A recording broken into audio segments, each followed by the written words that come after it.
అసలు హలాల్ అంటే ఏంది? ఇంకొకసారి ఇమ్మిస్తారు అంటే నీ మొహం మీద ఉమ్మిస్తా నీ స్టూడియోకి వచ్చి లైవ్లోనే ఉమ్మిస్తా. ఏం చేస్తావు నువ్వు అప్పుడు? ఒక మహిళవు కాబట్టి మర్యాదగా చెప్దాం అనుకున్నా. హలాల్ అంటే ఉమ్మియడం కాదు, అట్లా మాట్లాడితే నీ మొహం మీద ఉమ్మేస్తాను నేను. ఈ ఛానల్ని కాపాడుకోవాలనుకుంటే ముష్టెత్తుకో. హలాల్ అంటే ఏందో తెలుసా నువ్వు ఫస్ట్? ఈరోజు చెప్తా విను. ఇక్కడి నుంచి పోయి పరామర్శించి వస్తున్నారు. తెలంగాణలో మరి అంత దీనస్థితిలో ఉండేవాళ్ళు మీకు ఎవరు కనిపించట్లేదా? 1200 మంది విద్యార్థులు అమరులేరు. మరి వాళ్ళ తల్లిదండ్రులకు ఆర్థిక సాయం చేస్తలేరు ఎందుకో? ఇదే నాగబాబు మీ ఆఫీస్ చుట్టూ ఎంతమంది తిరగట్లేదు ఆర్థిక సాయం కోసం? నాకు హెల్ప్ చేస్తున్నందుకు అంటే అది తీసుకోలేకపోతుంది. ఈ ఎందుకు వేస్తారు, ఎప్పుడు వేస్తారు? ఊదిర్రా లేకపోతే ఉమ్మిచ్చిర్రా? ఊదినా ఉమ్మినా ఒకటే కదా. ఊదితే ఉమ్మిచ్చినట్టు ఎట్టయితుంది? ఎట్లా కాదు అంటే యాజ్ ఏ ముస్లింగా మీకు బాధ అనిపిస్తుందా? అంటే హిందూ ముస్లింలకు ఇట్లా గొడవలు జరుగుతుంటే ఏమనిపిస్తూ ఉంటుంది? చాలా బాధ అనిపిస్తుంది. ఇది ఎక్కడికి దారి తీస్తుందో కూడా అర్థమైతలేదు. ఎందుకంటే ఒక 10 రూపాయల బన్ను మీద ఉన్న శ్రద్ధ ఒక అమ్మాయి మానం పైన లేదా? మా సంస్కృతిని, భారతదేశాన్ని గబ్బు లేపాలి, వీళ్ళిద్దరికి చిచ్చు పెట్టాలనుకునే చెత్తనా కొడుకులు గిట్లే చేస్తారు. ఇంత మత చిచ్చు రేగడానికి కారణము ప్రియా చౌదరి లాంటి వాళ్ళే. ఆధార్ కార్డ్ ఎందుకు బస్సు ఫ్రీ అనే బస్సులో చూపించాలి? బస్ ఎక్కను అసలు. బస్ ఎక్కరా మీరు? ఎందుకు? కాంగ్రెస్ ఇచ్చిందని కాదు, మిగతా హామీలు ఇవ్వకుండా ఒక ఫ్రీ బస్సు పెట్టేసి మోసం చేస్తుంది కాబట్టి అట్లా ఎక్కదలుచుకోలేదు.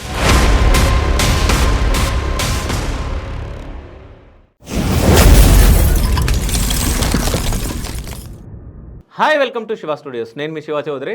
సో అంటే మేడారంలో కోవా బన్ ఇష్యూ అందరికీ మీకు తెలుసు. సో హలాల్ గురించి ఇప్పుడు టాపిక్ వస్తూ ఉంది.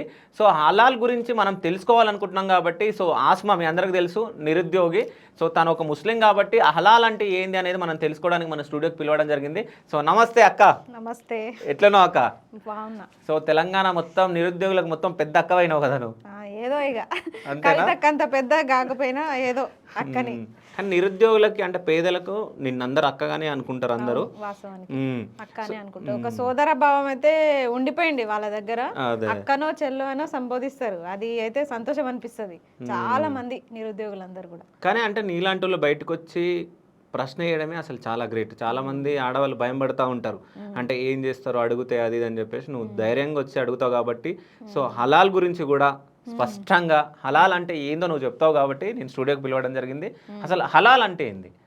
హలాల్ అంటే ఏందంటే ఈ ప్రియా చౌదరి ఏమంటుందంటే ఏదైనా సరే దాని మీద థూ అని ఉమ్మేసి ఆ తర్వాత దాన్ని కంటిన్యూ చేస్తే అది హలాల్ అంటుంది. ఇట్లా మాట్లాడితే ఈ రోజు దాకా ఏ ముస్లిం కూడా స్పందించలేదేమో కానీ, అంటే వాళ్ళు చెప్పలేదేమో కానీ ఈ ప్రియా చౌదరికి నేను గట్టిగా చెప్తున్నా, హలాల్ అంటే ఏదో తెలుసుకోను ఫస్ట్. ఒక మహిళవు కాబట్టి మర్యాదగా చెప్దాం అనుకున్నా. హలాల్ అంటే ఉమ్మియడం కాదు, అట్లా మాట్లాడితే నీ మొహం మీద ఉమ్మేస్తా నేను. ఉమ్మియడమా హలాల్ అంటే? ఏ గ్రంథాల్లో చదివినావమ్మా నువ్వు? ఏ ఖురాన్లో చదివినావు? మా మత గ్రంథంలో హలాల్ అంటే ఉమ్మియడం అని ఉందా? ఉమ్మిచ్చిన ఆహారాన్ని ఎవరైనా తింటారా? ఒకరి లాలాజనాన్ని నువ్వు ఎట్లా తింటావు? ఎన్ని రోజులు నువ్వు చికెన్లు మటన్లు ఉమ్మిచ్చిన దాన్నే తిన్నావా? మరి ఎట్లా తిన్నావు నువ్వు? అసలు సెన్స్ ఉండి మాట్లాడుతున్నావా? ఏదో ముస్లింల మీద నిందేయాలి కాబట్టి నువ్వు ఈరోజు సెన్స్ ఉండే మాట్లాడుతుందా, లేకపోతే తెలిసి మాట్లాడుతుందా, తెలియక మాట్లాడుతుందా? నీ ఛానల్ని కాపాడుకునే ప్రయత్నంలో ముస్లింల మీద నిందేయడం ఎంతవరకు కరెక్టు? హిందూ ముస్లిం బాయ్ బాయ్ అని అందరు కలిసిమెలిసి ఉంటుంటే ముస్లింల మీద నిందేసి ఈరోజు మరి ముస్లింలని ఇక్కడ నుంచి వెళ్ళగొడదామని నీ ప్రయత్నం ఏందమ్మా ప్రియా చౌదరి? నీ ఛానల్ని కాపాడుకోవాలనుకుంటే ముష్టెత్తుకో ముస్లింలతోనూ ముష్టెత్తుకో నువ్వు. అట్లాంటిది మేము దయదలుస్తాం. అట్లాంటిది ఈరోజు నువ్వు ముస్లింల మీద నింద ఎట్లేస్తావు? హలాల్ అంటే ఏందో తెలుసా నువ్వు ఫస్ట్? ఈరోజు చెప్తా విను. హలాల్ అంటే ఏందో నువ్వు నెక్స్ట్ టైము హలాల్ గురించి నువ్వు మాట్లాడొద్దు. అసలు ఆ హలాల్ అనే పదమే నువ్వు ఎత్తొద్దు. ఇంకొకసారి ఇమ్మిస్తారు అంటే నీ మొహం మీద ఉమ్మిస్తా నీ స్టూడియోకి వచ్చి లైవ్లోనే ఉమ్మిస్తా. ఏం చేస్తావు నువ్వు అప్పుడు? నీకు మొహం ఏడు ఉంటుంది? ఏ ఛానల్ పెట్టుకొని నడుపుతున్నావు నువ్వు అసలు? అయినా ఇంకొకటి ఏంటంటే హలాల్ అంటే ఒక దైవ ప్రవక్తని, ఏదో ఒక జీవిని మనము చంపేస్తున్నప్పుడు ఆ జీవి ఇబ్బంది పడొద్దు అన్న ఒక కృతజ్ఞతా భావము ఆ కోడినో మేకనో వాళ్ళ గొంతు కోసేటప్పుడు ఈ మన కటికోళ్ళకో లేకపోతే ముస్లిమ్స్ ఎవరైనా వాళ్ళకి ఏంటంటే ఆ జీవి ఇబ్బంది పడొద్దు అని కొన్ని దువాలు చదివి బిస్మిల్లా అల్లాహు అక్బర్ అని చదివి అలా గొంతు కోస్తారు. అప్పుడు వీళ్ళకి తృప్తి ఉంటుంది. ఆ జీవి క్షమిస్తుందా లేదా మాకు తెలియదు, కానీ దాన్నైతే కోరుకోవడం అయితే జరుగుతుంది. క్షమించమ్మా, తోటి జీవరాశులని నిన్ను తినడం కోసం, నీ ఆహారం వాళ్ళకి పెట్టడం కోసం నిన్ను బలిస్తున్నాము, క్షమించమ్మా అని చెప్పేసి దాని నుంచి క్షమాభిక్ష కోరుకొనే దాని గొంతు కోస్తారు. అది హలాల్ అంటే. ఇంకొకటి ఏంటంటే ముస్లిమ్సే హలాల్ చేస్తారు ఎక్కడైనా. ఎందుకంటే చివరి ప్రవక్త అయిన మహమ్మద్ ప్రవక్తని తలుచుకొని కొన్ని దువాలు చదివి చేస్తారు. అది హలాల్ అంటే. ఇంకొకటి, అసలు హలాల్ చేసే వ్యక్తి ఆ ముస్లిమ్స్ ఎవరైతే ఉంటారో వాళ్ళు తాగుబోతులు ఉండొద్దు. ఈ సూక్తులు కూడా ఉన్నాయి. సైంటిఫిక్గా ఆరోగ్యకరంగా ఉన్న వ్యక్తే హలాల్కి అర్హుడు. మా దాంట్లో కూడా మేము సమర్థించట్లే మా ముస్లిమ్స్ అని. ముస్లిమ్సే ఉండాలి, ఎట్లున్నా పర్లేదు, వాడు దుర్మార్గుడైనా పర్లేదు, వాడు తాగుబోతైనా పర్లేదు అని మేము చెప్పట్లే. ఖచ్చితంగా హలాల్ చేసే వ్యక్తి, ఏదైనా జీవిని కోసే వ్యక్తి ఎట్లుండాలంటే చాలా పవిత్రంగా ఉండాలి. ఆ పూటకి పాన్ పరాకులు, తాగుబోతులు ఎవ్వరు కూడా ఆ గొంతు కోయడానికి అనర్హులు. ఇంకొకటి, మతిస్థిమితం లేనోళ్ళు ఎవ్వరు కూడా హలాల్కి అనర్హులు. ఖచ్చితంగా వాళ్ళ మతిస్థితి కరెక్ట్ ఉండాలి. వాళ్ళు మాత్రమే. ఎందుకంటే నువ్వు చంపే జీవి పైన నీకు దయాగుణం ఉండాలి ఖచ్చితంగా. ఎందుకంటే నువ్వు మాకు మాంసం ఇస్తున్నావు అంటే ఇంకొక జీవిని నువ్వు బలిస్తున్నావు. ఆ జీవి నీకు ఎంత శాపం పెడుతుందో తెలియదు. కాబట్టి దాని నుంచి కృతజ్ఞతాభావము, అలాగే నువ్వు ఈ మాంసాన్ని ఇచ్చే జీవులకి నువ్వు న్యాయం చేస్తున్నావు. కాబట్టి ఎవరైతే హలాల్ చేసే వ్యక్తి ఇవన్నీ పాటిస్తాడు. ఇంకొకటి, హలాల్ చేసే ముందు ఖచ్చితంగా వజూ కూడా చేస్తారు. మొత్తం క్లీన్ చేసుకొని, చేతులు కాళ్ళు క్లీన్ చేసుకొని, మొత్తం ముక్కుతో సహా క్లీన్ చేసుకొని హలాల్ చేస్తారు. ఇక్కడ ఉమ్మేసే తంత్రము ఎక్కడొచ్చింది? సరే, ఇప్పుడు మీరు అది మాట్లాడుతున్నారు కాబట్టి హలాల్ అంటే మాకు తెలియదు కాబట్టి ఇప్పుడు మీరు చెప్పడం జరిగింది. కానీ మేము కొన్ని వీడియోలు చూడడం జరిగింది. అంటే కొంతమంది అంటే తప్పుగా అనుకోవద్దు, నేను చూసినా నేను అడుగుతున్నా. సో అంటే ముస్లిం యొక్క మత పెద్దలు చాలామంది ఇట్లా బాటిల్స్ ఇట్లా ఇచ్చినప్పుడు అందులో ఉమ్మేయడం కానీ, ఏమైనా వండినప్పుడు అందులో ఉమ్మేయడం కానీ, లేకుంటే ఏదైనా ప్లేట్ వచ్చినప్పుడు అందులో ఉమ్మేసింది మళ్ళీ పెద్ద దాంట్లో కలపడం కానీ ఇట్లా చేస్తారు కదా, అదేంది? నేను చెప్తున్నా, నేను అందరు కూడా కరెక్ట్ అని నేను అనట్లే, కానీ భారతదేశంలో పుట్టి ఈ భారతదేశం పైన అభిమానం ఉన్న వాళ్ళు ఖచ్చితంగా ఎవ్వరు కూడా అంత దుర్మార్గానికి ఓడిగట్టరు. ఎక్కడి నుంచో వచ్చి మా సంస్కృతిని, భారతదేశాన్ని గబ్బు లేపాలి, వీళ్ళిద్దరికి చిచ్చు పెట్టాలనుకునే చెత్తనా కొడుకులు గిట్లే చేస్తారు. అట్లాంటి వాళ్ళకి బుద్ధి చెప్పండి. మేమే స్వయంగా చెప్తున్నాము. ఇప్పుడు మేమేదో ముస్లిమ్స్ని, అవతల వలీ ముస్లిం కాబట్టి మమ్మల్ని అందరినీ మీరు సపోర్ట్ చేయండి నేను అనట్లేదు. మేము ముస్లిమ్స్ కాబట్టి కసబ్ని కూడా మేము వెనకేసుకొని రాము. తప్పు చేసిన కసబ్ని శిక్షించండి అనే చెప్తాం. ఆ మసూద్ని శిక్షించండి అనే చెప్తాము. మేము వాళ్ళు తప్పులు చేస్తున్నా, మేము వాళ్ళని వెనకేసుకొచ్చి మర్డర్లు చేస్తున్నా, బాంబులు పెట్టి చంపేస్తున్నా వాళ్ళని ఏం మేము వెనకేసుకొని రాము మా ముస్లిమ్స్ అని. తప్పు చేసిన వానికి శిక్ష ఖచ్చితంగా పడాలి. అలాగే తప్పు చేయని వాళ్ళని మీరు అనొద్దు. ఎవరి మత గ్రంథాలు వాళ్ళకు ఉంటాయి, ఎవరి సాంప్రదాయాలు వాళ్ళకు ఉంటాయి. కానీ మా సాంప్రదాయాన్ని ఈరోజు మీరు కించపరుస్తున్నారు. హలాల్ అంటే ఉమ్మేయడము, అది ఇది అని చెప్పేసి మీరు చిచ్చు పెడుతున్నారు. ఈరోజు ఇంత మత చిచ్చు రేగడానికి కారణము ప్రియా చౌదరి లాంటి వాళ్ళే. 100% చెప్తున్నా. ఎందుకంటే ఆ పూటకి మీ మీడియా ఛానల్ పోయి వాళ్ళని రెచ్చగొట్టి వాళ్ళని ఇబ్బంది పెట్టి ఇది చేసినప్పుడు ఆయన హిందువా ముస్లిమా ఎవరు అడగలే. ఒక మానవతా దృక్పథంతోనే అందరు చూసిర్రు. ఆయన ముస్లిం అని ఎప్పుడు తెలిసింది? కొన్ని ఛానల్స్, కొంతమంది వ్యక్తులు పర్సనల్గా వాళ్ళ ఇంటికి వెళ్ళి కలిసినప్పుడే కదా ఆయన మతము, ఆయన కులం తెలిసింది. ఆ రోజు అనలేదే. ఆ రోజు మీ మీడియా వెళ్ళి అక్కడ పెట్టినప్పుడు అనలేదే, ఫుడ్ జిహాద్ అని అనలేదే. మీరు వెళ్ళి పర్సనల్గా ఆయన కులం తెలుసుకున్న తర్వాత, ఆయన కులం గురించి తెలిసిన తర్వాత మీకు కుల మతాల గురించి చిచ్చుపెట్టే ఉద్దేశం ఉంది కాబట్టి ఆయన కులాన్ని మీరు ఈరోజు ప్రశ్నిస్తున్నారు. అంటే ఈరోజు ముస్లిమ్స్ని ప్రశ్నిస్తున్నారు కాబట్టి నేను ఈరోజు మాట్లాడాల్సిన పరిస్థితి వచ్చింది. ఓకే, అంటే చాలా మంది హలాల్ అంటూ ఉమ్మేయడమే అనుకుంటున్నారు. ఈ ఎందుకు వేస్తారు, ఎప్పుడు వేస్తారు? అసలు ఉమ్మేయరు కాదు, అంటే వీడియోలు చూస్తున్నాం కదా. అసలు ఉమ్మేయరు లేదు. అసలు మా గ్రంథంలో ఉమ్మేయరు లేదు. అట్లా వేసినా మీరు తినకండి. మీరు తినకండి.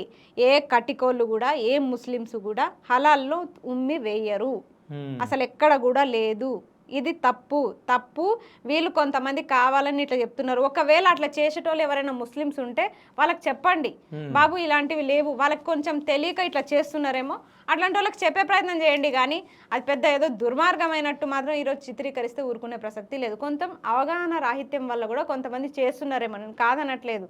మీరు అంటున్నారు కదా కొన్ని వీడియోలు ఉన్నాయని, నిజంగా ఉమ్మేస్తున్నారా? ఒక కోడి మీద ఉమ్మేస్తే ఆ కోడిని మీరు తెచ్చుకొని తింటున్నారా? మీరు చూస్తున్నారా? మేమైతే చిన్న చిన్న గ్రామాల్లో కట్టుకోలు ఉంటారు, ముస్లిమ్స్ కట్ చేస్తుంటారు, మరి మేమైతే స్వయంగానే చూస్తుంటాము, మా కళ్ళ ముందే మొత్తం కట్ చేసి ఇస్తుంటారు. ఇప్పుడు ఒక ముస్లిమ్స్కి హిందూకి ఒక షాప్లు ఉండడానికి తేడా ఏంటంటే ఈ హలాల్ అనేది ఎందుకు కొంతమంది గౌరవిస్తారు, హిందువులు కూడా గౌరవిస్తారు. ఎందుకంటే హలాల్ చేసిందే తినాలని ఎందుకంటారంటే ఒక ముస్లిం కట్ చేసిన కోడికి ఒక హిందూ కట్ చేసిన కోడికి కొంచెం తేడా ఉంటుంది. పార్ట్స్ కరెక్ట్ కట్ చేస్తారు వీళ్ళైతే, అంటే వీళ్ళ వృత్తి కదా అది కరెక్ట్. ఎవరి వర్ణాశ్రమ ధర్మాలు వాళ్ళు పాటించాలి. చెప్పులు కుట్టేటోళ్ళు చెప్పే కుట్టాలి, కోడిని కోసేటోళ్ళు కోడే కొయ్యాలి. కొన్ని ఉంటాయి, రాముడి అంతటి కాలంలోనే వర్ణాశ్రమ ధర్మాలు రాముడే పాటించిండు. ఈ రోజు మీరు వ్యతిరేకించడానికి రీజన్ ఏంది? ఆనాడు రాముడే పాటించిండు. తన తన తన రాజ్యంలో మాంసం అమ్ముకోవడానికి కూడా స్థానం కల్పించిండు రాముడు. కల్పించిండు. ఇక్కడ దాన్ని వ్యతిరేకిస్తలేరు కదా, కొయ్యడాన్ని వ్యతిరేకిలే ఎవరు. హలాల్కి వ్యతిరేకం అంటున్నారు. అంటే హలాల్ కూడా హలాల్ అంటే ఏంది, ఉమ్మేస్తున్నారని. ఇప్పుడు ఒక ఎగ్జాంపుల్ ఇది ప్రియా చౌదరి గారు నిరూపించాలి, నిందలేయడం కాదు, నేను నిరూపిస్తా. నేను ఒక విషయం చెప్తా. ప్రియా చౌదరి గారే ఒక్కళ్ళే కాదు, ఇప్పుడు మేము ఆ వీడియోలు చూసిన వాళ్ళం అందరం, ఎగ్జాంపుల్ నా గురించి కూడా నేను చెప్తా. ఇప్పుడు అట్లాంటి మా ముస్లిం మత పెద్దలు ఉమ్మినప్పుడు నాకు ఒక డౌట్ వచ్చింది. అంటే మీరు కోడి మీదనా? కోడి మీద కాదు, అంటే ఇట్లా వీడియోలు చూసినప్పుడు ఈ బాటిల్ వేరు కదా, వీళ్ళు బాటిలో ఉమ్ముస్తురు అని అంటే వాళ్ళు భారతదేశానికి చెందిన వ్యక్తులు కాదు, అట్లాంటి వాళ్ళని వ్యతిరేకించండి అని నేనే చెప్తున్నా. సరే మీరు అంటున్నారు కదా, ఇంకో వీడియో కూడా నేను చూసిన. అంటే మొత్తం ఏదో కర్రీ సంథింగ్ ఏదో వండినాక అది గంట తెచ్చి ఇట్లా వేస్తే ఉఫ్ అని ఉమ్మేయడం జరిగింది, మళ్ళీ అది తీసుకెళ్ళి అందులో కలపడం జరిగింది. ఊదిర్రా లేకపోతే ఉమ్మిచ్చిర్రా? ఊదినా ఉమ్మినా ఒకటే కదా. ఊదితే ఉమ్మిచ్చినట్టు ఎట్టయితది? ఎట్లా కాదు, ఇప్పుడు అందులో ఒక్క చిరుకన్నా పడదా? లాలాజలం ఏమన్నా పడ్డదా? పడితే ఇప్పుడు కోడిని నేను ఉమ్మేయడం చూసినా, ఉఫాన్ ఊదడం చూసినా, రెండు చూసినా. సరే, ఊదడానికి ఉమ్మేయడానికి రెండింటికి డిఫరెన్స్. అట్లాంటి వ్యక్తుల్ని శిక్షించాలనే చెప్తున్నాను. సరే, అట్లాంటి వ్యక్తులను శిక్షించాలని మీరు చెప్తున్నారు, నేను కాదనట్లే. కానీ హలాల్ అంటే ఉమ్మేయడం కాదు. సరే డన్, అది క్లారిటీ వచ్చింది చాలు. కానీ మేమేమనుకుంటాం అంటే యాజ్ ఎ నేను పర్సన్గా, ఇప్పుడు నీకు నాకు ఎంత అంటే మనం ఎట్లా క్లోజ్ ఉంటామో తెలుసు, ఒక అక్క ఒక తమ్ముడు లాగా మనం ఉంటాం. బట్ నాకు వచ్చిన క్వశ్చనే మన వ్యూవర్స్ చాలా మందికి వచ్చి ఉండొచ్చు. అంటే వీళ్ళు ఉమ్మేస్తారా అంటే, ఇప్పుడు హైదరాబాద్లో ఉన్న రెస్టారెంట్స్ మొత్తం ముస్లింవే, అంటే వాళ్ళు ఉమ్మేసింది తింటున్నామా అనే ఒక క్వశ్చన్ మార్క్ వచ్చింది మా అందరికి. అంటే ముస్లిమ్స్ నిజంగా ఉంచుతారా, అంటే వాళ్ళు ఉమ్ముతా మేము తింటామా అనేది ఒక క్వశ్చన్ మార్క్ వచ్చి చాలా మంది వెళ్ళని వాళ్ళు కూడా ఉంటారు ఇప్పుడు. సో అంటే మీలాంటి వాళ్ళు వచ్చి దానికి చెప్పాలి అసలు నిజంగా ఉమ్మేయడమా ఏందని చెప్పే ప్రయత్నం అదే. హలాల్ అంటే ఉమ్మేయడం కాదు. ఉన్న రెస్టారెంట్ లో ఎవరు అందరు కూడా ఉమ్మిచ్చే వండట్లేదు, ఇది తప్పుడు ప్రచారం. ఈ ప్రియా చౌదరి మొత్తం మానవాళికి చిచ్చు పెట్టే ప్రయత్నం చేస్తుంది. ఇంకా దీన్ని ఎక్కువ చేస్తే మాత్రం దౌడ వగులుతుంది, ఖచ్చితంగా దౌడ వలగొడతాను నేనైతే పోయి. ఎందుకంటే అసలు మా దాంట్లో అలా లేదు. ఎవరో అసలు భారతదేశానికి చెందని వ్యక్తి ఇక్కడ వచ్చి ఇచ్చేస్తుంటే ప్రభుత్వాలు చూసుకోవాలి. ఎవడో నాన్ లోకల్ వచ్చి ఇక్కడ పెత్తనం చేసి వాడు ఉమ్మిస్తున్నాడా, వాడు ఏదో కలిపి మొత్తం అందరినీ చంపే ప్రయత్నం చేస్తున్నాడా, మర్డర్లకో లేకపోతే కిడ్నాప్లకో దారి తీస్తున్నప్పుడు అప్పుడు మీరు ఏం చేయాలి? ప్రభుత్వాలు జాగ్రత్త పడాలి. వాడు ఇంత సెక్యూరిటీని దాటుకొని ఇక్కడ వచ్చి అంత అరాచకాలు చేస్తున్నాడంటే ఇక్కడ మేము మతం పరంగా వాడిని అయితే వెనకేసుకొని రాము. ఖచ్చితంగా భారతదేశం పట్ల మాకు గౌరవం ఉంది కాబట్టి ఖచ్చితంగా అట్లాంటి కుల మతాలు చూడకుండానే వాడిని నరకాలనే చెప్తున్నా నేను. అట్లాంటి నరికేయండి, తప్పులేదు. కానీ ఇక్కడ ఉన్న ముస్లిమ్స్ అందరినీ నిందిస్తే మాత్రం ఊరుకునే ప్రసక్తి లేదు. ఏదో ఒక ఇష్యూని పట్టుకొని మీరు హైలైట్ అవ్వాలనుకుంటే మాత్రం ఇక్కడ ఉండే ముస్లిమ్స్ కూడా అంత ఆషమాషి కాదు. నిందల పాలైతే మేము అవ్వము. ఎందుకంటే ఒక హిందూ సాంప్రదాయాన్ని, మీ పండగల్ని మేము ఎంత గౌరవిస్తామో మాకు తెలుసు. మీ పండగలు వచ్చినా మీ లోపల మేము కలిసిపోతాం. ఈ వినాయక చవితులకి, ఈ మొహరం పండుగ వాస్తవానికి ముస్లిమ్స్ లేదా చెప్పండి, హిందువుల పండుగ అది. ఎందుకంటే ముస్లిమ్స్లు ఒక ఏమంటారు, ఒక రోదనలో ఉండిపోతారు ఆ రోజు. హుసేన్ వీళ్ళంతా పీర్లు ఆ రోజు చనిపోయిన రోజు కాబట్టి మేము ఒక శోకంలో ఉండిపోతాం ముస్లిమ్స్ అందరు కూడా. హిందువులు ఏంటంటే వాళ్ళు మాలాంటి వాళ్ళకి షర్బత్లు తెచ్చిచ్చి ఆ రోజు తాగుతాము. అంతా హిందూ ముస్లింలు ఏకమై చేసుకునే పండుగ మొహరం. మరి ఇంత కలిసిమెలిసి ఉన్నప్పుడు మీరు ఒక హలాల్ అంటే ఉమ్మేయడము అనే ఒక చిచ్చు రేపితే ఎట్లా ఊకుంటాం చెప్పండి?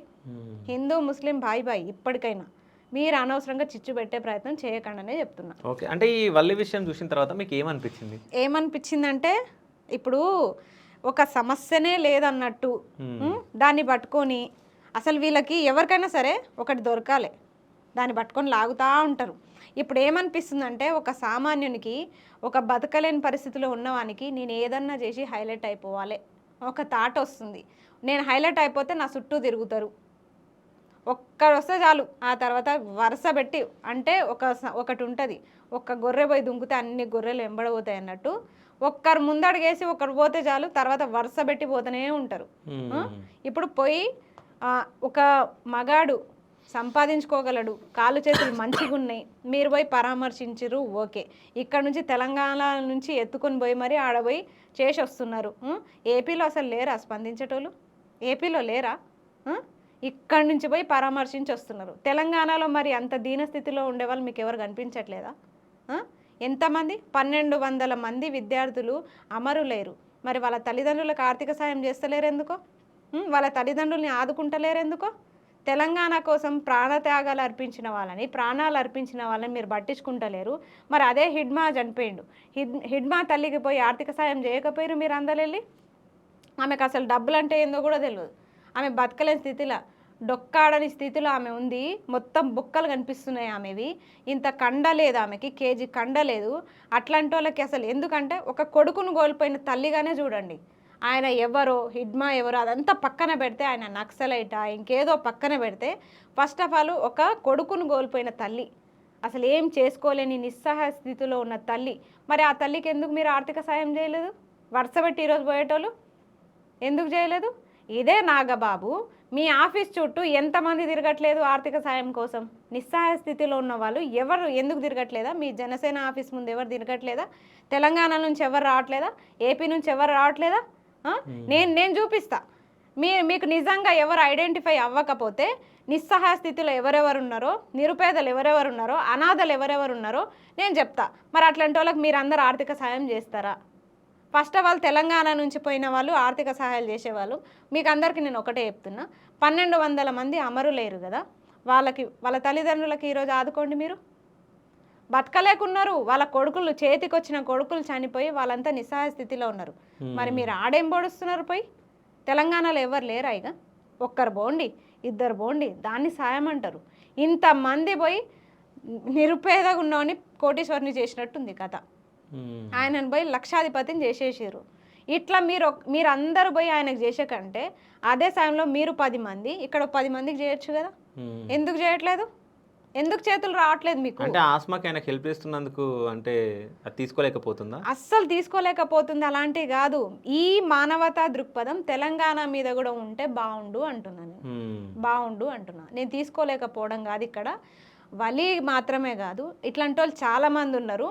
మీరు ఐడెంటిఫై చేయకపోతే నేను చూపిస్తా, మీరు ఇట్లాంటి వాళ్ళని కూడా ఆదుకోండి అని చెప్తున్నాము. తెలంగాణలో ఉన్న వాళ్ళని చూపిస్తేనేమో చేతులు ముందుకు రావు, ఏదైనా ఇష్యూ హైలైట్ అయితే మాత్రం అక్కడ దాకా పోతారు. 300 కిలోమీటర్లు కానీ 3000 కిలోమీటర్లు కానీ పోతూనే ఉంటారు. మరి ఇక్కడ 30 కిలోమీటర్ల దూరంలో ఉన్న వాళ్ళకి, మన కుమారస్వామి అని ఒక నిరుద్యోగి చనిపోయాడు, మరి వాళ్ళ ఇంటికి పోయి ఆ తల్లికి ఎంత సాయం చేశారు వీళ్ళంతా? చేతికొచ్చిన కొడుకు, ఆయనకు పెళ్ళి కూడా అయింది, ఆ భార్య పరిస్థితి ఏంది ఇప్పుడు? 2 నిరుద్యోగులు కళ్ళ ముందు చనిపోయారు మొన్న. ఎంతమంది నిరుద్యోగులు చనిపోయారు? తెలంగాణ కోసం ఎంతమంది చనిపోయారు? మరి ఇట్లాంటి వాళ్ళకల్లా మీరు సాయం చేస్తున్నారా? నేను ఏమంటున్నా అంటే, ఆయనకు చేసినట్టు వీళ్ళని కూడా ఆదుకోండి అని చెప్తున్నా, అంతే. అక్కడ ప్రభుత్వం కూడా ఆదుకుంది కదా, నాగబాబు కూడా ఆదుకున్నాడు కదా, మరి మీ బుద్ధి ఎక్కడ పోయింది? ఇక్కడ ప్రభుత్వాలది ఎక్కడ పోయింది? ప్రతిపక్షాల బుద్ధి ఎక్కడ పోయింది? ఎంతసేపు పదవుల కోసం ఆ సీటు నాది, ఈ చైర్మన్ సీట్ నాది అని చెప్పేసి కొట్లాడుకుంటారు, టైం వస్తే ఒకటైతారు. మీ పదవుల కోసం మీరు ఎంతకైనా దిగజారుతున్నారు. మరి ప్రజల భవిష్యత్తు మీకు కనిపిస్తలేదా? అంటే సామాన్యుడుగానే వాడు తిండి తినక వాడు అట్లే చచ్చిపోవాలా? అంటే మీ దృష్టిలో పడాలంటే, వాడేమన్నా బాగుపడాలంటే మొత్తానికి ఏదో ఒకటి హైలైట్ అవ్వాలి. సామాన్యుడికి అది పడిపోయింది, అందుకే విచిత్రాలు చేస్తున్నారు. ఇన్స్టాలో చూడండి మీరు, నేను ఏం చేస్తే హైలైట్ అవుతానో, ఏదో ఒక వీడియో క్లిక్ అవుతుంది, అది ఆ క్లిక్ అయిన వీడియోకి వీళ్ళందరూ వచ్చి నాకు హెల్ప్ చేస్తారో అనే స్థితిలో వీళ్ళందరూ కూడా ఆలోచిస్తున్నారు. ప్రజలంతా చదువుకున్నారా లేదా పక్కన పెడితే, నేను ఏదైనా హైలైట్ అయితే నాకు ఎవరైనా హెల్ప్ చేస్తారో తీసుకొచ్చిరు వీళ్ళంతా. అంత దుస్థితి ఎందుకు అంటున్నాం. ఇప్పుడు చాలా మంది పెడుతున్నారు కూడా, మేము బతకలేకపోతున్నాము అదే. అంటే మీరు సినిమా చూసినట్టు చూస్తున్నారే తప్ప తెలంగాణలో ఎందుకు సాయం చేయట్లేదు? మరి ఇంత దయాహృదయం ఉన్న మీరు తెలంగాణలో ఉన్న దీనస్థితిలో ఉన్న ప్రజలని ఎందుకు ఆదుకోవట్లేదు? కానీ తెలంగాణలో ఉన్నంత పార్టీలు కూడా ఏపీలో లేవు. విడిపోయిన రాష్ట్రం, వాళ్ళే పట్టించుకుంటలేరు వాళ్ళని, వాళ్ళే పట్టించుకుంటలేరు ఎక్కువ. అక్కడ మీడియా అంటే మీడియా ఛానల్స్ లేవా అక్కడ? ఇక్కడ నుంచి పోతున్నారు కదా, అక్కడ లేవా? అంటే మన తెలంగాణలో జరిగింది కదా ఇన్సిడెంట్. తెలంగాణలో జరిగింది కదా. అదే తెలంగాణలో అదే సమ్మక్క సారక్క జాతరలో ఒక మైనర్ బాలికపై రేప్ జరిగింది, రేప్ అటెంప్ట్ జరిగింది. మరి ఆ కేసు గురించి ఎవరు ఎందుకు మాట్లాడారు? బయటికి రాకుండా చేసిరు. ఎందుకు? సీతక్కకి బ్యాడ్ నేమ్ వస్తుంది, ఆమె మంత్రి పదవికి ఎసరు ఉంటుంది కాబట్టి. ఎవరో ఎక్కడి నుంచో వచ్చిన యువకులు, జాతరకు వచ్చిన యువకులు అక్కడ షాప్ పెట్టుకున్న ఒక అమ్మాయి పైన రేప్ చేస్తే మీరేం చేస్తున్నారు? హత్యాయత్నం చేస్తే మీరేం చేస్తున్నారు అక్కడ? మరి అవి ఎవిడెన్స్లు కూడా బయటకు వచ్చినాయి, పేపర్ కటింగ్స్ వచ్చినాయి, వీడియోస్ బయటకు వచ్చినాయి. దాని గురించి ఎవరు మాట్లాడతలేరు? ఒక 10 రూపాయల బన్ను మీద ఉన్న శ్రద్ధ ఒక అమ్మాయి మానం పైన లేదా అంటే ఆ అమ్మాయి మానం కంటే ఈ 10 రూపాయల బన్ను సమస్య మీకు పెద్దగా కనిపిస్తుందా? ఎవరు మాట్లాడతలేరు మరి. అంటే ఇక్కడ వాళ్ళు హైలైట్ అయ్యిండు, ఆ అమ్మాయి హైలైట్ కాలేదు. ఎందుకంటే బయటకు వచ్చి చెప్పలేదు.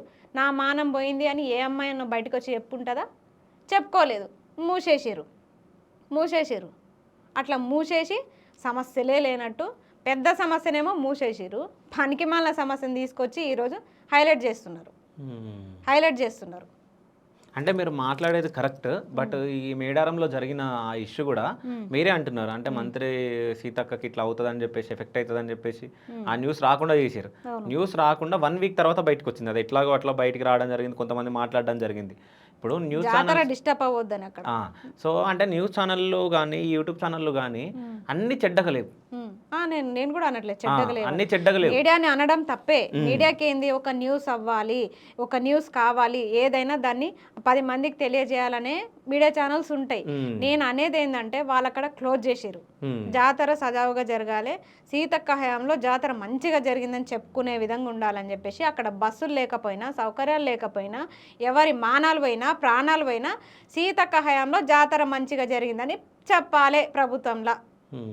మానాలు పోని, ప్రాణాలు పోని, సౌకర్యాలు లేకపోని, ఏమన్నా కానీ జాతర ఎట్లా జరిగిందంటే సూపర్గా జరిగింది, హైలైట్గా జరిగింది, కాంగ్రెస్ గవర్నమెంట్లో జాతర బాగా జరిగింది అనే విధంగా చెప్పుకోవాలి అని చెప్పేసి వీళ్ళు అనుకున్నారు. కానీ మీరు చేసిన తతంగాలకి నిజంగా సమ్మక్క సారక్కలు మళ్ళీ కత్తి తీసుకొచ్చి మిమ్మల్ని లేపేసే విధంగా ఉంటుంది ఈ పరిస్థితులు. మళ్ళీ యుద్ధం అయ్యి మళ్ళీ ఒక సమరానికి దిగేటట్టు ఉన్నాయి ఈ పరిస్థితులు. అంతేనా కదా? సో అంటే ఇప్పుడు ఇవన్నీ మనం మాట్లాడుతున్నాం కాబట్టి యాజ్ ఏ ముస్లింగా మీకు బాధ అనిపిస్తుందా? అంటే హిందూ ముస్లింలకి ఇట్లా గొడవలు జరుగుతుంటే ఏమనిపిస్తూ ఉంటుంది? చాలా బాధ అనిపిస్తుంది. ఇది ఎక్కడికి దారి తీస్తుందో కూడా అర్థమవుతలేదు. ఎందుకంటే ఎక్కడి నుంచో వచ్చిన ఎదవలు కొందరు, అసలు భారతదేశానికి చెందని ఎదవలు వచ్చి ఇక్కడ డిస్టర్బెన్స్ క్రియేట్ చేయాలని వాళ్ళు అనుకుంటున్నారు. అట్లాంటోని తరిమేసేది పోయి వాడెవడో వచ్చి ఇక్కడ ఊంచిండు, ఉచ్చబోసిండు అని చెప్పేసి ఇక్కడుండే ముస్లింల మీద మీరు ప్రతాపం చూపిస్తున్నారంటే ఇక్కడ మా మౌనాన్ని చూసుకోనా, లేకపోతే మా మంచితనాన్ని చూసుకోనా, మేము లేకపోతే ఏం చేయలేమన్న ఉద్దేశంతోనా మీరు? ఓకే, అంటే ఆస్మ ఎన్నిగానం మాట్లాడుతుంది కాబట్టి నేను ఇంకో క్వశ్చన్ కూడా అడగాలనుకుంటున్నా. ఏదైతే అది కానీ ఇది ఫెబ్ కూడా కాబట్టి, సో Feb 14 ఉంది. సో అంటే ఇప్పుడు లవర్స్ల గురించి మాట్లాడదాం. ఇప్పుడు ఒక హిందూ యువకుడు ఒక ముస్లిం అమ్మాయిని బండి మీద ఎక్కించుకొని పోతే ముస్లింలు అందరు కలిసి కొడతారా? కొడతారు. ఎందుకు కొడతారంటే అసలు మోసపోతారేమో, ఒక జాగ్రత్త, తప్పు లేదు. కానీ మరీ దారుణంగా ఈ సిస్టమ్ అయితే నాకు కూడా నచ్చలే. ఇది నేను కూడా ఫేస్ చేసిన. ఎందుకంటే నాకు హైదరాబాద్ కొత్త అని తెలిసిన కొత్తలో అసలు ఎగ్జామ్స్కి వస్తే ఇక్కడ ఏమైతుండే అంటే ఊరికి వెళ్ళాలంటే మళ్ళీ మేమందరం కలిసే వెళ్ళాలి. వెళ్ళే క్రమంలో అసలు బస్ స్టాండ్లో 2 కనిపించినా 3 కనిపించినా వాళ్ళని ఆపడము, మీరు ఎక్కడి నుంచి వచ్చారు, ఏం చేస్తున్నారు మీరు అని చెప్పేసి అసలు చాలా ఇబ్బంది పెట్టే ప్రయత్నాలు చేస్తారు. మేమేమో పల్లెటూరు నుంచి వస్తాము, మాకు ఇక్కడ తెలియనప్పుడు మేము ఎవరినో మా చుట్టుపక్కల ఉండేటోళ్ళనో మాకు సోదరులు అనుకునేటోళ్ళనో మేము వెంట తీసుకొస్తాము. మా మా కుటుంబకులే మా వెంబడ పంపిస్తారు. మా ఫ్యామిలీ మెంబర్సే నమ్మి పంపించేటప్పుడు వీళ్ళెందుకు ఇక్కడ రెచ్చగొట్టాలి? నేను మా మతం అని వెనకేసుకుని రాను. ఇదైతే 100% తప్పనే చెప్తా. ఇది నేను కూడా ఫేస్ చేసిన. అసలు మేము చెప్పినా వాళ్ళు వినే స్థితిలో ఉండరు. హిందూ అంటేనే కథ మీకు అమ్మ ఎంబడ తిరగొద్దు అంటే, ఇప్పుడు తప్పు చేయొద్దు అనుకుంటే అసలు చేయాలనే ఉద్దేశం ఉంటే నువ్వు ఆపలేవు. ఆపలేవు, ఎక్కడైనా ఆపలేవు. మరి నువ్వు హిందూ అమ్మాయి ఎంబడ తిరగట్లేదా? కదా, ఒక్కడంటే తిరగడు, మిగతా వాడు తిరగడా? ఆపుతున్నావా మరి?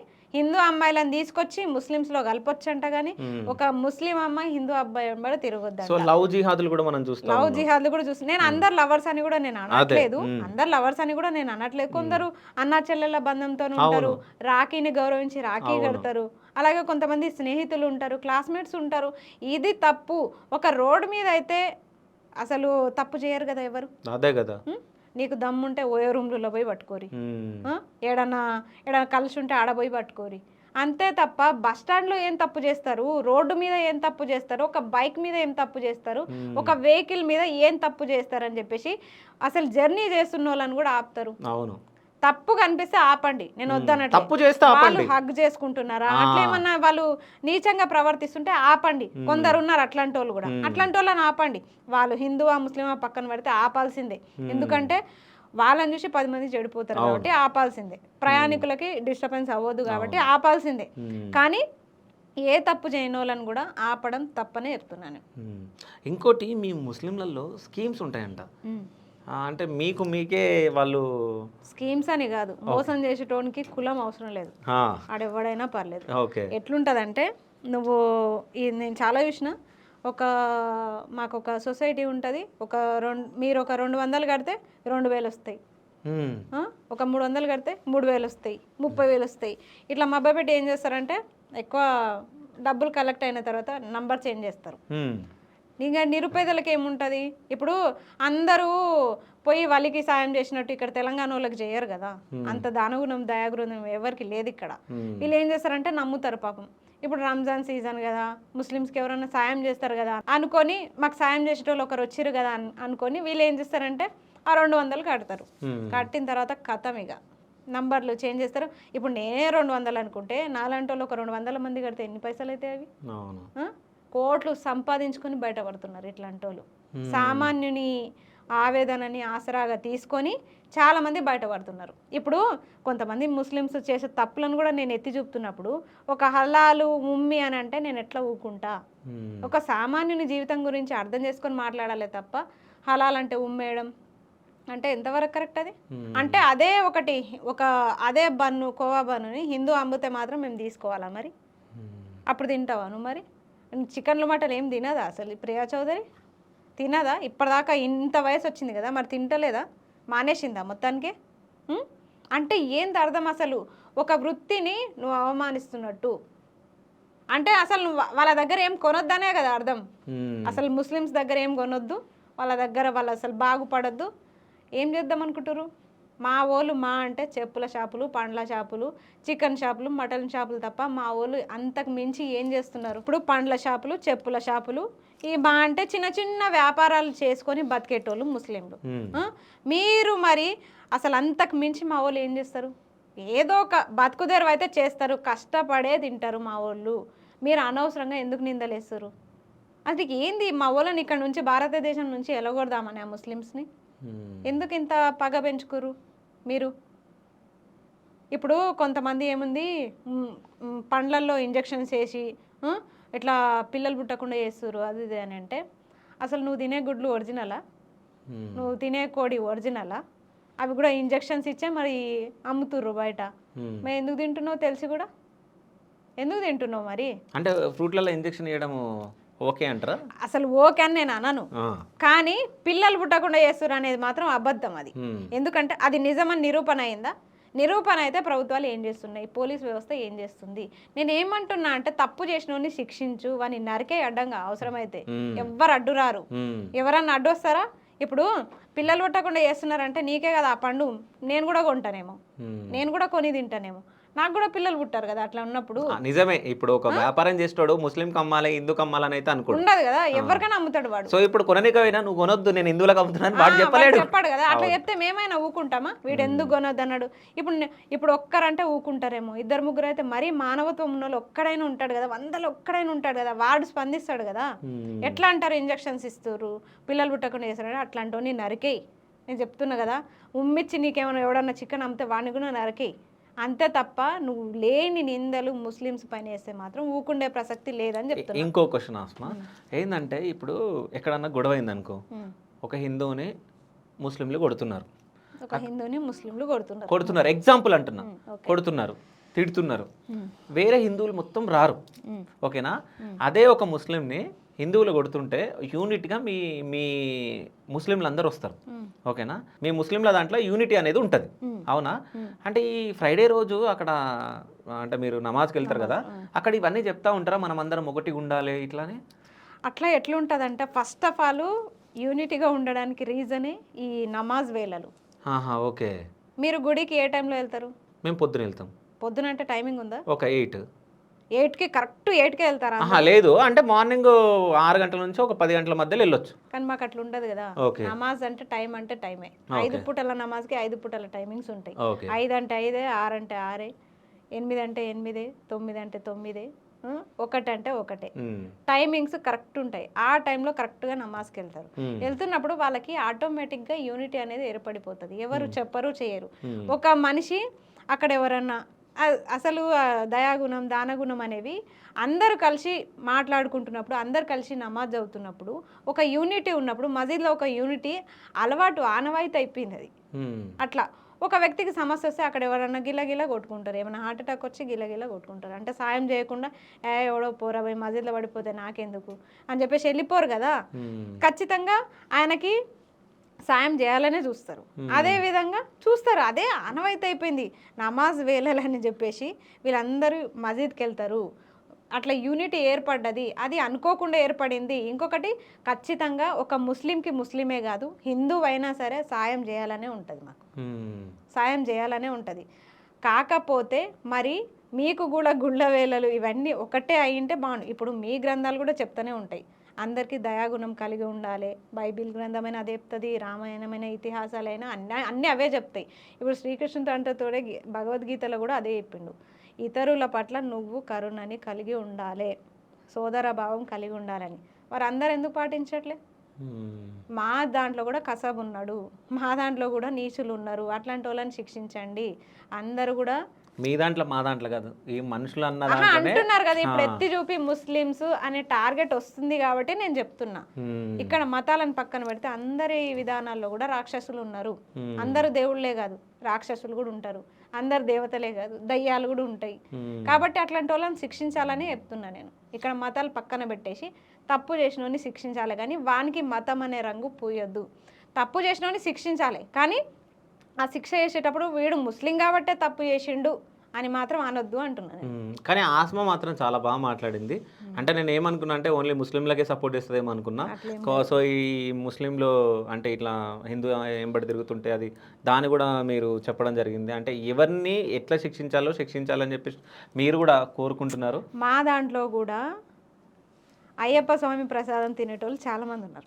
అందులో నేను ఒకదాన్ని. చాలా ఇష్టం నాకు ఆ ప్రసాదం అంటే, చాలా ఇష్టం. అట్లా ఉంటుంది అన్నట్టు. మా వాళ్ళు కూడా అంతా మీ సాంప్రదాయాన్ని, హిందూ సాంప్రదాయాన్ని గౌరవిస్తారు. మేము ఇంత గౌరవించేటప్పుడు మీరు మమ్మల్ని ఎత్తి చూపుతున్నప్పుడు ఎట్లుంటుంది? మేము ఇప్పటికైనా మిమ్మల్ని చెప్పే ప్రయత్నమే చేస్తున్నాము. చెప్పకపోతే మమ్మల్ని మేము నిరూపించుకుంటున్నాం. ఇది మా భారతదేశం, మేము అందరి సాంప్రదాయాన్ని గౌరవిస్తాము, అందరితో కలిసిమెలిసి ఉంటాం. చిచ్చు పెట్టేటోళ్ళకి బుద్ధి కూడా చెప్తాం. ఓకే, సో సూపర్గా మాట్లాడారు. నాకు ఎందుకో మనం ఎన్నిసార్లు మాట్లాడినాం కానీ నీ బ్యాగ్లు ఏమున్నాయో నేను చూడలే. నీ బ్యాగ్లు ఏమున్నాయో చూడాలి, ఒకసారి చూద్దాం. నా బ్యాగ్ల కత్తులు, బాంబులు అవన్నీ ఉంటాయి. ముస్లింని కదా, అవన్నీ ఉంటాయి. సో ఎవరన్నారు? ఎవరు అనలే అట్లా. మీరు ఇంత మంచిగా మాట్లాడినాక మీరు ముస్లింలు అంటే బాంబులు వేస్తారు అది దాన్ని మిమ్మల్ని ఎందుకు అంటారు కదా, ఒక్కరు తప్పు చేసినా అందరూ అంటారు కదా. జైలు లోపల అంటే ఏదో ఒక బుక్ ఉంటుంది, అట్లా. ఇగో మైక్ అంటే సిచ్యువేషన్ బయట ఏమైనా జరుగుతుంటే మనం కూడా ఛానల్ ఉంది కాబట్టి ఏదో ఒక వాయిస్ ఇస్తుంటాం కాబట్టి ఇట్లా ఏమన్నా స్పాట్ వస్తే మాట్లాడాలని చెప్పేసి ఇట్లా మైక్, చార్జరు, ఇంకేముంది ఇవే ఉంటాయి. ఇక ఫోను, ఇంకా స్పెట్స్. ఒకటే బుక్ ఉందా? ఎన్ని బుక్లు పెట్టుకుంటాం? ఫస్ట్ ఏదైనా ఒకటి జైలు లోపల అంటే ఏమన్నట్టు? జైలు లోపల కథలు. వట్టికోట ఆళ్వారు స్వామి తను జైలు జీవితం గడుపుతున్నప్పుడు తనకి ఎదురైన అనుభవాలు దీంట్లో రాసిర్రు అన్నట్టు. జైలు లోపల చాలా కథలు ఉంటాయి. దీంట్లో ఇంకా చదవలేదు, ఇంకా స్టార్ట్ చేయలేదు ఇది. బట్ దీంట్లో ఒక పరిగి అనే కథ ఉంటుంది ఒకటి. పరిగే ఉమ్. ఓకే పరిగే అంటే పరుగు కాదు, పరిగే అంటే పరుగు కాదు, పరిగే అంటే ఉరుకోనేమో. కాదు కాదు కాదు ఆ. పరిగే అంటే ఇప్పుడు ఒక సీజన్, ఈ వరి సీజన్ ఇదంతా ఉంటుంది కదా, వరి కోత అయిపోయిన తర్వాత వీళ్ళు ఏం చేస్తారంటే కొంతమంది పెద్దలు ఉంటారు, మనం చూస్తూనే ఉంటాం పల్లెటూరులో, వరి కోత అయిపోయిన తర్వాత ఆ వరినంతా తీసుకుపోయి వాళ్ళంతా తీసుకుపోయిన తర్వాత ఆ చేను అంతా కోత అయిపోయిన తర్వాత వీళ్ళంతా వెళ్ళి ఇట్లా పెద్దలు ఇట్లా వాళ్ళ కొంగుని ఇట్లా కట్టేసుకొని అక్కడక్కడ మిగిలిపోయిన వరి ధాన్యాన్ని వీళ్ళు ఏరుకుంటారు అన్నట్టు, దాన్ని పరిగే అంటారు. ఆ పరిగెని వీళ్ళు ఏం చేస్తారంటే మళ్ళీ వీళ్ళంతా ధాన్యం తీసి మొత్తం తీసే అప్పుడు కూడా ఒక సంచి బియ్యం వెళ్తాయి అన్నట్టు. అట్లాంటి వాళ్ళు చాలా మంది ఉన్నారు. దాన్ని ఈ బుక్లో రాసిరు. అదొక్క స్టోరీ అయితే నాకు తెలుసు, నాకు పీజీలో లెసన్ ఉంది కాబట్టి నాకు తెలుసు. అట్లా కొన్ని కథలు చదవడం ఇంట్రెస్ట్ ఇట్లా బాగా. అంటే ఇప్పుడు జర్నీలో ఉన్నప్పుడు టైం ఎందుకు వేస్ట్ చేయాలని చెప్పేసి చదువుతారా? ఏదో ఒకటి పరిగే ఓకే, ఇంట్రెస్ట్ బాగా. అట్లా ఇప్పుడు మన తెలంగాణ మాండలికం గురించి మనం తెలుసుకోకుంటే ఎట్లా, ఈ దాశరథి కానీ వట్టికోట ఆళ్వార్ స్వామి కానీ, ఎందుకంటే నాకు అనిపిస్తుంది రాబోయే కాలంలో మనం కూడా జైలుకి వెళ్తామేమో ఖచ్చితంగా. ఎందుకంటే మంచి చేస్తే కేసులే పెట్టిరు ఆ అమ్మాయిల మంది చూడకుండా, ఇంకా జైలుకి పంపించడం ఒకటే తక్కువ ఉంది, అది కూడా అవుతుందేమో. అప్పుడు నాకు కూడా కొన్ని అనుభవాలు వస్తాయి కదా అన్నట్టు ఇలాంటి పుస్తకాలు చదవడం జరుగుతుంది. ఇంకొకటి ఏంటంటే మనం బయట మాట్లాడాలంటే మనకు కూడా చాలా పరిజ్ఞానం అవసరం, మనం కూడా మాట్లాడాలంటే. అందుకే కొన్ని బుక్స్ అలవాటైపోయింది. మీరు కూడా హోమ్ టూర్ చేసినప్పుడు చెప్పినా కదా, ఇక ఎప్పటికీ మనకి ఖచ్చితంగా ఏముంటాయి, ఇక ఆధార్ కార్డులు. సో ఆధార్ కార్డ్ ఎందుకు? బస్సు ఫ్రీ అనే బస్సులో చూపించాలి. బస్ ఎక్కను అసలు. బస్ ఎక్కరా మీరు? ఎందుకు? ర్యాపిడోనే బుక్ చేసుకుంటా తప్ప బస్ ఎక్కను. ఒకవేళ బయటికి వెళ్ళాలనుకుంటే నిరుద్యోగులు అందరం కలుసుకొని చెరో 200 వేసుకొని ఇట్లా ఏదైనా క్యాబ్ మాట్లాడుకొని వెళ్తాం తప్ప ఆ ఫ్రీ బస్ మాత్రం నేను ఎక్కను. కాంగ్రెస్ ఇచ్చిందని కాదు, మిగతా హామీలు ఇవ్వకుండా ఒక ఫ్రీ బస్ పెట్టేసి మోసం చేస్తుంది కాబట్టి అట్లా ఎక్కదలుచుకోలేదు. నాకు ఆస్తిపత్రాలు మనకేం ఆస్తులు లేవు, ఈ ఆస్తిపత్రం కోసం ఈ ఆస్తి తెచ్చుకుందామని వెయిటింగ్. తెలంగాణ ఉద్యోగ క్యాలెండర్ 2024-2025 జాబ్ క్యాలెండర్ ఇది అని జాబ్ క్యాలెండర్ అని అన్నారు కాబట్టి అదొకటి. ఇంకా ఎప్పుడన్నా వీళ్ళు ఊకే అంటారు కాబట్టి మాకు ఐడి కార్డ్స్ ఉండవు కదా మేము నిరుద్యోగులం అని. మరి మీరు నిరుద్యోగులు అనడానికి గ్యారంటీ ఏంటంటే ఏదో ఒక సర్టిఫికేట్ కావాలి కాబట్టి ఏదో ఒక సర్టిఫికేట్ పెట్టుకొని తిరుగుతున్నాం. ఎవరు ఎప్పుడు ఏం అడుగుతారో తెలియదు, అందుకే వెంట ఇది ఒక ఐడి ప్రూఫ్ లెక్క మాకు. ఏంది అది? ఇప్పుడు యూజీసీ నెట్ ఇది డిగ్రీ, నేను డిగ్రీ లెక్చరర్కి ప్రిపేర్ అవుతున్నా. సో దానికి అర్హత గల పేపర్ ఇది. మీరు నిరుద్యోగులు కాదంటే మాత్రం ఇదే ఎగ్జాంపుల్ ఖచ్చితంగా. ఇది ఆస్మదేనా? ఒకసారి నేను చూడాలనుకుంటున్నా. ఆస్మకి అందులో బురకలేదు అంటే స్టైలిష్ గా పెట్టిన ఒక ఫోటో కాదు, ఏమో ఫస్ట్ టైం అంటే బురక లేకుండా చూస్తున్నా. ఏంటంటే ఇది ఎమర్జెన్సీ ఫోటో, ఎందుకంటే నేను లేనప్పుడు సడన్ గా ఇట్లా సెల్ఫీ తీసి అక్కడ నెట్ షాప్ అన్నకి నేను పంపిస్తాను అన్నట్టు. తనే ఫోటో తీసుకొని అదే ఫోటో దాంట్లో అప్లోడ్ చేసిండు అన్నట్టు. నేను బయట ఉన్నప్పుడు తీసిన ఫోటో అది. National eligibility test for assistant professor assistant professor అంటే ఇదే డిగ్రీ లెక్చరర్ కి ఎలిజిబుల్ అన్నట్టు. అది నేను క్వాలిఫై అయిపోయినా కాబట్టి అది ఎంబడ పెట్టుకొని తిరుగుతున్నాను. ఇక్కడ ఉన్న ఆస్మకి ఇట్లున్న ఆస్మకి ఫరక్ చాలా ఉంది కదా మరి. బురక లేకపోతే అట్లే ఉంటాం కదా. సో జాబ్ క్యాలెండర్ లో మొత్తం ఇది గెస్టెడ్ ఆఫీసర్ డిగ్రీ లెక్చరర్ది అబో ఎగ్జామ్ మనకి జనవరిలో నోటిఫికేషన్ రావాలి. ఇప్పుడు వీళ్ళు ఫ్రెష్గా ఇచ్చిన క్యాలెండరే కదా ఇది 25. అయితే జనవరిలో నోటిఫికేషన్ రావాలి, మనకి ఏప్రిల్లో ఎగ్జామ్ అవ్వాలి. ఇది టీజీపీఎస్సీ బోర్డు నిర్వహించాలి. మనకి పోస్ట్ గ్రాడ్యుయేట్ అలాగే అది పీజీతో పాటు అది కూడా మనం క్వాలిఫై అయ్యి ఉండాలి. National eligibility test. మరి నాకు ఈ నోటిఫికేషన్ కావాలి, నేను దానికి ఎలిజిబుల్. నాకు ఈ నోటిఫికేషన్ రాలేదు కదా, ఇట్లా చూపిస్తే ఎన్ని రోజులు వర్తిస్తుంది? Life long. ఓకే, అంటే 6 నెలలకు ఒకసారి ఆ ఎగ్జామ్ ఉంటది. ఓకే, చాలా మంది క్వాలిఫై అయ్యి ఉంటారు. అంటే ఒక్కసారి క్వాలిఫై అయిపోతే చాలా, మళ్ళీ ఒక్కసారి క్వాలిఫై అయితే చాలు, కానీ 6 నెలలకు ఒకసారి రాస్తూనే ఉంటా నేను. రాస్తూనే ఉంటా, మనకు కూడా సబ్జెక్ట్ ఇంప్రూవ్ అయినట్టు ఉంటుంది కదా అని రాస్తూనే ఉంటాం అన్నట్టు. అట్లా ఇన్ని క్వాలిఫై ఉన్నా మనకు నోటిఫికేషన్ లేక వెనకబడిపోతుంటే వీళ్ళు నిరుద్యోగులు కాదని చెప్పేసి చెప్తున్నారు. అంటే ఇప్పుడు ఆ క్యాలెండర్ లో ఎన్ని నోటిఫికేషన్లు వచ్చినాయి? ఎన్ని రాలేదు. ఏది ఒక్క నోటిఫికేషన్ కూడా రాలి ఇప్పటి వరకు. 24-25లో ఏ నోటిఫికేషన్లు వచ్చినాయి? పాత నోటిఫికేషన్లకే వీళ్ళు ఇస్తున్నారు తప్ప మనకు నోటిఫికేషన్స్ ఎక్కడ వచ్చినాయి? అదే కదా మేము మొత్తం. అంటే రీసెంట్ గా గ్రూప్ 1 అది ఏ ఇయర్ది? అది అప్పుడు 22దే. అది 22ది ఇప్పుడు మొన్న 25లో ఇచ్చారు. 25లో 3 yearsకి ఇచ్చారు. అంటే 2 times రద్దు అయింది.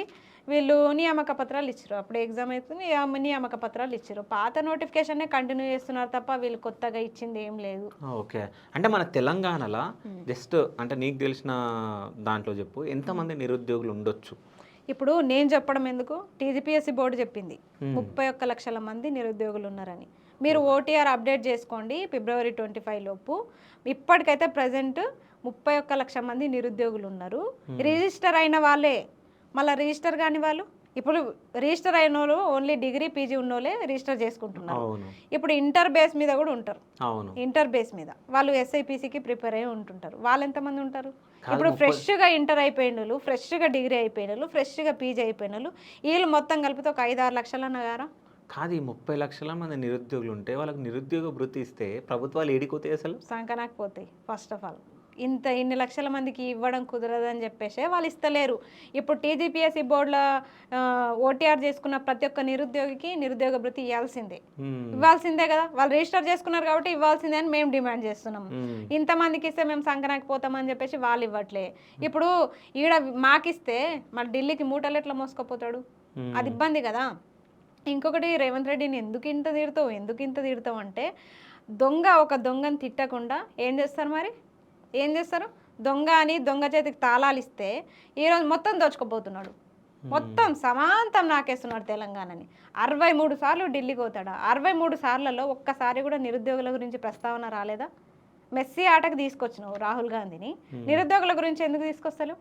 ఎలక్షన్ టైంలో తీసుకొచ్చింది కదా. ఎలక్షన్ టైంలోనే తీసుకొస్తాడు, మళ్ళీ ఓట్లు పడాలి కాబట్టి తీసుకొస్తాడు. ఈసారి ఎట్లా వస్తాడు? ఏ ముఖం పెట్టుకొని వస్తాడు రాహుల్ గాంధీ? మేము అడగాల్సింది కూడా, కలవాల్సింది కూడా రేవంత్ రెడ్డిని కాదు. నాకైతే ఇంట్రెస్టే లేదు రేవంత్ రెడ్డిని కలవనికే. ఆయన ముఖ్యమంత్రి అయినా విద్యాశాఖ మంత్రి అయినా నాకు అనవసరం. రేవంత్ రెడ్డితో మాకు పనే లేదు. మాకు మాట ఇచ్చింది ప్రియాంక గాంధీ, రాహుల్ గాంధీ. మేము మాట్లాడేది వాళ్ళతోనే. సో వాళ్ళు ఉండేది ఢిల్లీ. మరి మీరు నిరుద్యోగులు మొత్తం కలిసి వెళ్ళాల్సింది కదా, ఎందుకు వెళ్ళలే మరి? ఖచ్చితంగా వెళ్తాము. ఆర్థిక ఇబ్బందులు ఉన్నాయి కాబట్టి ఇక్కడ బతకలేని స్థితిలో నిరుద్యోగులు ఉంటే ఢిల్లీ వరకు పోయి ప్రయాణాలు చేసి వచ్చేంత స్తోమత ఎక్కడిది. అందుకనే ఇప్పుడు ఈయనంటే బుర్రు పిట్టలేక బుర్రు నెగిరి పోతాడు హెలికాప్టర్లో. ఈ నుంచి నల్గొండకు పోవాలన్నా హెలికాప్టర్లే వాడతారు. వీళ్ళకు సౌకర్యాలు కల్పిస్తే ఈరోజు మా పరిస్థితులకి వీళ్ళు ఆటంకం కల్పిస్తున్నారు కాబట్టి ఖచ్చితంగా బుద్ధి చెప్తాం. కర్మ సిద్ధాంతాన్ని అయితే మేము నమ్ముతాము. కర్మ ఎవరిని వదిలిపెట్టదు. కానీ నిజం చెప్పాలంటే మాలాంటి వాళ్ళకి, అంటే ఆస్మా లాంటి వాళ్ళని చూస్తే మాకే అనిపిస్తుంది, అంటే వీళ్ళు ఇంకా ఎన్ని రోజులు పోరాటం చేస్తారు, అంటే ఎప్పుడు గెలుస్తారు అనేది ఒకటి బాధ అనేది మాకు కూడా కలుగుతుంది. సో అతి త్వరలో నీ నోటిఫికేషన్ రావాలి, నువ్వు జాబ్ కొట్టాలని చెప్పేసి నా మనస్ఫూర్తిగా మా శివ స్టూడియోస్ త్రూ నేను కోరుకుంటున్నా. So thank you so much అమ్మా. Thank you.